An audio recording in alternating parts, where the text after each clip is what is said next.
Today I'm going to show you how I reclaimed this old oak wood flooring and turned it into a modern desk shelf with storage.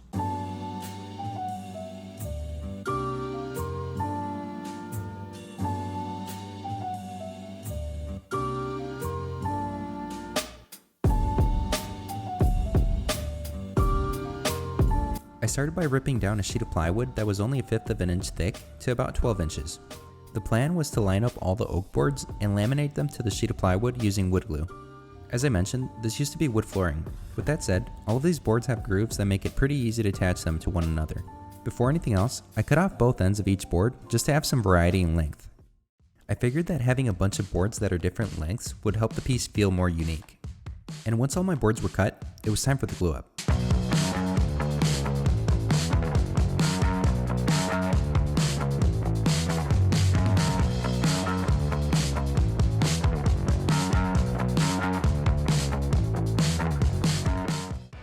And what I'm doing here is very simple. I'm just adding a little bit of wood glue to the bottom of each board, and then I'm putting some between the grooves too.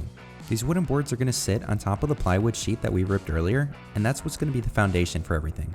And the fact that there's going to be some wood glue between all of the grooves also means that the wooden boards are going to get stuck to each other permanently.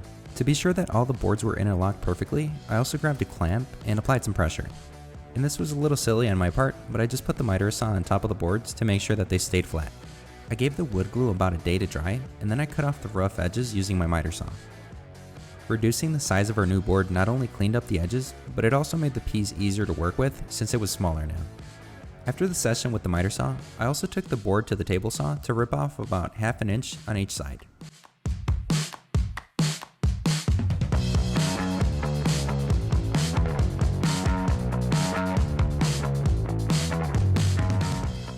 A few minutes later, I had a nice rectangular wooden board.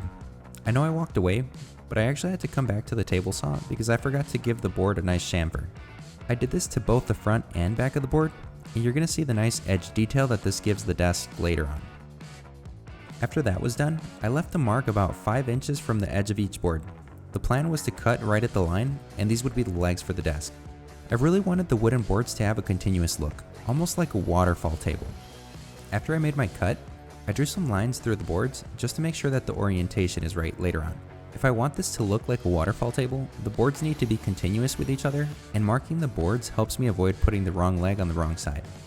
I tilted the miter saw to 45 degrees, and then I turned the top of the desk upside down in order to make a 45-degree cut on each side. We're going to need that mitered corner later on so we can attach the legs to the top of the desk. Since the legs were a little bit smaller, I just took them over to the table saw for the 45-degree cut. Throughout that process, I came across this little guy too. Spider-Man does whatever a spider can. Anyway, those lines we marked out earlier make it pretty easy to see which leg goes on which side. To this day, one of the craziest things about woodworking to me is exactly how strong wood glue is. So this technique is a little strange, but it works.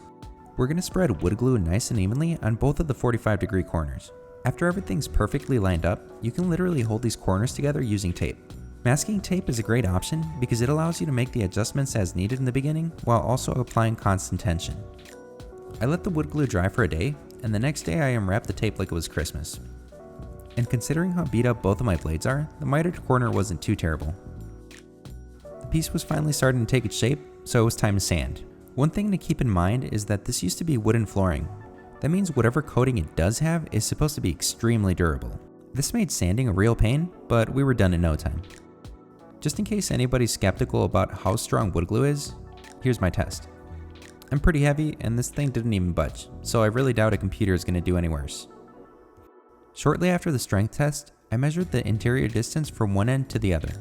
I needed a shelf that would be about 24 inches wide and 8.5 inches deep.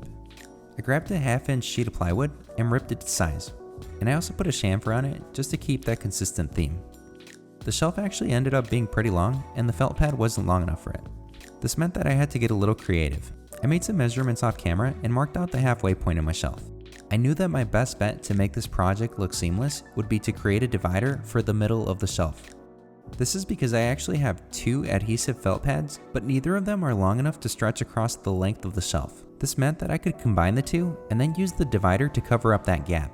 And speaking of the divider, it is made out of plywood, so we need to cover that up. I just grabbed a really thin strip of oak wood and I glued it to the front of the divider. Just like earlier, this was held together pretty easily by tape. While I waited for that to dry, I started working on the shelf again. As you can see, it has a pretty snug fit, which is exactly what I wanted. Since the test fit went pretty well, the next logical step was to add the felt pads. I'll leave these in the description, but these felt pads are pretty awesome. They have adhesive on the back, which made it pretty easy to stick them onto the shelf. We do see that gap in the middle now, but that's what's going to be covered by the divider. So now I could just focus on cutting off the edges using a knife. Just be sure to take your time if you ever try something like this. I had more time to kill while the glue on the divider dried, so I started staining our piece. This is a Minwax Colonial Maple stain, and you can easily see how quickly this brought the piece to life. While the stain dried, I made some pocket holes on the underside of the shelf because this would be how we're attaching it to the desk. I also grabbed our divider after a few hours and used a flush trim saw to cut off any excess. Then I used this divider to measure the gap between the shelf and the desk. Since our divider would be sitting right in the middle, it's theoretically the perfect spacer. I used it to space the shelf on each side and then attach the pocket hole screws. The distance between the top of the desk and the shelf should be the same on both sides and the middle. After that, I put the divider right back in the middle and secured it using screws from the underside. Last but not least, I used Verithane's water-based polyurethane to give this a protective coating. I gave this 3 coats just because it probably would have a lot of contact.